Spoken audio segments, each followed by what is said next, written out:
And स्वागत करते हैं फिर से एक नए वीडियो में। और इसमें हम कवर करने वाले हैं क्लास 9th के NCERT बुक का कुछ टॉपिक्स हैं जो फर्स्ट चैप्टर से ही है। ठीक है, तो कुछ आगे के पोर्शंस हम अपने पहले के वीडियो में कवर कर चुके हैं और इसमें हम लोग देखने वाले हैं कुछ पीछे की टॉपिक्स कि और क्या क्या चीज़ें उसमें हैं। तो इसमें पहली हेडिंग जो कि पड़ी हुई है यहाँ पे, matter can change in state, मतलब कोई भी मैटर्स अपना स्टेट्स कैसे चेंज कर सकता है या फिर किस तरह से चेंज होता है, उस चेंजिंग के प्रोसेस को हम कहते क्या क्या हैं। तो जैसे वाटर का अगर एग्जांपल लिया जाए तो वाटर यहाँ पे क्या हो सकता है कि water solid, liquid and gas तीनों स्टेट में क्या हो सकता है, एग्जिस्ट कर सकता है अगर स्पेशली वाटर की बात करें तो। ठीक है, तो जैसे water are exist, solid, liquid and gas are the 3 states. ठीक है, तो यहाँ पे ये तो हो गया वाटर की बात। अगर वाटर सॉलिड में देखा जाए तो आइस हो गया, लिक्विड में तो वाटर है ही, और गैस में वेपर हो गया, वाटर वेपर जिसको बोलते हैं, गैसियस स्टेट। तो ये 3 स्टेट्स होते हैं वाटर के।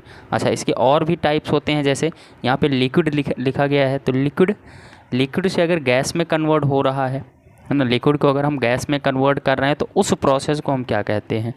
अगर लिक्विड से गैस में चेंज करने के प्रोसेस की बात करें तो उस प्रोसेस को हम क्या बोलते हैं, वेपराइजेशन प्रोसेस बोलते हैं। मतलब any liquid are convert into the gaseous state is called the vaporisation process.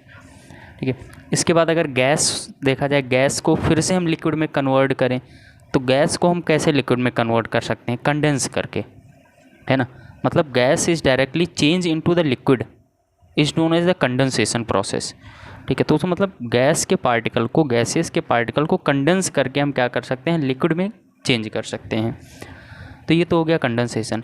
ठीक है, अभी आता है सॉलिड जो होता है, सॉलिड को अगर लिक्विड में कन्वर्ट किया जा रहा है तो वो क्या होता है कि वो फ्यूजन होता है, उसमें फ्यूजन प्रेजेंट होता है।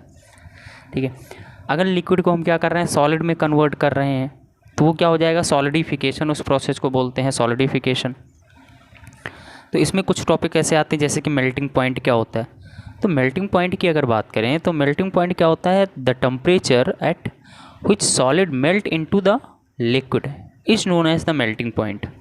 मतलब अगर कोई सॉलिड ऐसे टेम्परेचर पे, जिस टेम्परेचर वो क्या कर रहा है, मेल्ट होकर के, चेंज होकर के सॉलिड से लिक्विड में कन्वर्ट हो जा रहा है। ठीक है, उस पर्टिकुलर टेम्परेचर को हम क्या बोलते हैं, मेल्टिंग पॉइंट बोलते हैं। ठीक है, मेल्टिंग पॉइंट में इसी में थोड़ा सा फ्यूजन भी आता है। The process of melting point is known as the fusion. ठीक है, मतलब मेल्टिंग पॉइंट क्या हो जाएगा, the temperature at which solid melt into liquid is known as the melting point.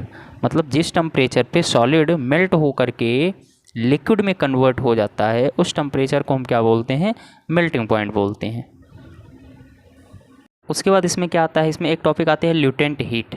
Latent heat क्या होती है। अच्छा, लेटेंट हीट समझने के लिए क्या होता है कि इसमें एक थोड़ी सी एक डिफिनीसन टाइप में है, इसको देखना पड़ेगा कि the amount of heat which is required to change 1 kg of solid material into the liquid material at a given atmospheric temperature. मतलब कि 1 kg ऑफ सॉलिड को चेंज करने के लिए, लिक्विड स्टेट में चेंज करने के लिए हमें जितनी हीट या जितनी एनर्जी की ज़रूरत पड़ती है उसको हम क्या बोलते हैं, लेटेंट हीट बोलते हैं। ठीक है, फिर से रिपीट कर दें कि 1 kg किसी भी सब्सटेंस को, सॉलिड सब्सटेंस को लिक्विड सब्सटेंस में चेंज करने के लिए जितनी हीट या जितनी एनर्जी की ज़रूरत पड़ती है, जितनी हीट की ज़रूरत पड़ती है, उसको हम क्या बोलते हैं, लेटेंट हीट बोलते हैं। ठीक है, तो वो तो हो गया लेटेंट हीट। इसके बाद इसमें आता है सब्लिमेशन प्रोसेस। सब्लिमेशन प्रोसेस क्या होता है कि change of solid state into the gaseous state is known as the sublimation. ठीक है, फॉर एग्जांपल जैसे कैम्फर होता है, कैम्फर सॉलिड स्टेट से डायरेक्ट गैस स्टेट में कन्वर्ट हो जाता है। कि उसको ओपन इन्वायरमेंट में कहीं रख दिया जाए तो सॉलिड से डायरेक्ट किस में कन्वर्ट हो जाता है, गैसेस स्टेट में कन्वर्ट हो जाता है। तो वो क्या होता है, सब्लिमेशन प्रोसेस होता है।